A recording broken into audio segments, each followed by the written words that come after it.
મેનેજરને પ્લે કરવા માટે. એટલે આપણે જોઈએ તો ફ્રોમ 4,000 કરોડ ટુ 30,000 કરોડની માર્કેટ કેપ અવેલેબલ છે, કે જેમાં કોઈ પણ કંપનીમાં જઈ અને ફંડ મેનેજર ઇન્વેસ્ટ કરી શકે છે.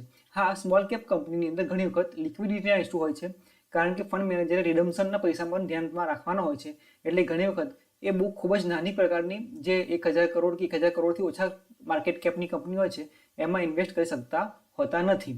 પણ એના સિવાય તો પણ ખૂબ જ મોટું આપણે આ પ્લેગ્રાઉન્ડ સ્મોલ કેપ ફંડની કેટેગરીમાં ફંડ મેનેજરને મળતું હોય છે, કારણ કે 600 કંપનીની આસપાસ એમાં હોવાની સંભાવના છે આ કેટેગરીમાં.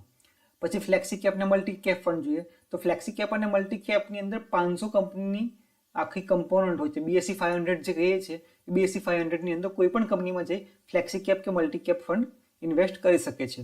એ જ રીતે જે ફોકસ્ડ ફંડ હોય છે એ ઇક્વિટીમાં કોઈ પણ 500 ઇક્વિટીની જે 500 BSE 500 ઇન્ડેક્સ છે એમાંથી કોઈ પણ 500માંથી કોઈ પણ 30 કંપની મેક્સિમમ ઇન્વેસ્ટમેન્ટ કરી શકે છે.